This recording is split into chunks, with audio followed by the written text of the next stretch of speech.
Welcome everybody. I am here, Rabbi Sasha Pekarik, with my friend and student Danny Bank, and we are going to have a little conversation about the upcoming Parsha, which is the Parsha of Behar. Parshas Behar.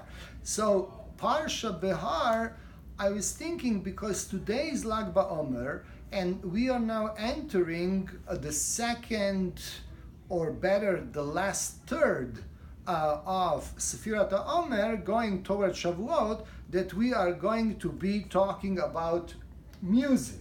But Rabbi, ma inyan shmita etzel Har Sinai? Ma inyan shmita etzel Har Sinai. So this is exactly what Rashi says in the beginning of the Parsha, because Rashi is trying to explain what Shemitah has to do with Har Sinai. I think that it's very important with the whole Shemitah and Sfirat HaOmer to really understand a little bit of symbolism of numbers, because numbers, they can be either material or spiritual numbers. So what is a material number? I don't know, Rabbi. What is a material number? Well, for example, $2 are more than $1. But you see, in spiritual reality, unity is greater than a duality, than two separate things. Unity is greater than two separate things. So I think it's very important to understand that the numbers 7 and 8, they have a very special meaning in Judaism. So Shemitah is connected with Shabbat, with number 7. But what about 8? What do you think 8 represents? Well, 8 seems to be like a little more than 7. So if 7 is one thing, so 8 is probably like 7, the importance of 7, with a little more of an importance. Okay, but let's see now like this. What about 6? So 6 seemingly would be a little less than 7, not as important as 7, but when you have something that's 6, so you can make your way up to 7. Okay, in the Torah, number 6, give me something that is number 6 in the Torah. The 6 days Hashem spent actively creating the world. Exactly. So that 6 usually, and then there were 600 souls in Mitzrayim. 6 usually represents the Maharal. You know the Maharal from Prague? The one with the golem? Okay. So the Maharal very beautifully explains that 6 is like 6 extensions in space. Right? You have up, down, and 4 around.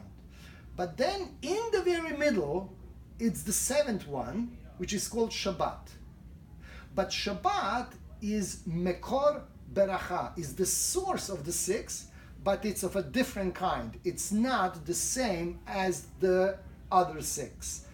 The 7 is unique because infuses the material world with the spiritual world, and does it in a very special way that it really contains the whole world. Because in Shabbat, this is, by the way, the mystery of Shabbat. Do you think we should tell them the secret about Shabbat? Of course, Rabbi. Okay.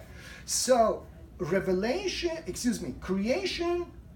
revelation, and redemption. Friday night, we speak about B'riyat HaOlam, Zecher L'Maaseh Bereshit. Shabbos by day, we speak about revelation, Yismach Moshe B'matnat Chelko, and Shabbat afternoon, we speak about redemption, Ata Echad V'Shimcha Echad, and so on. Creation, revelation, redemption. Shabbos has the whole secret of your life, my life, and the whole history of the world contained within it.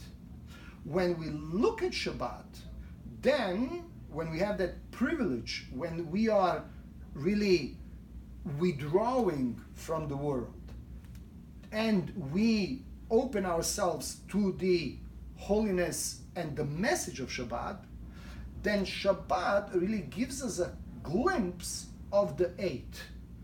8 is a spiritual number par excellence. It's a unique number in Judaism that always represents something which is memala min hateva. It's above nature. And this is exactly where we're going with Sfirat HaOmer. We're going 7 times 7 when the measure is completely full. But Shavuot, which brings us a matana, brings us a present, is of the level of 8. And Maharal concludes that it's through that 8, it comes from the outside. It's Zman Matan Toratenu. Through 8, we receive the Torah. So we wanted to wish everyone a Shabbat Shalom, and we're looking forward to Shavuos. Shavuos.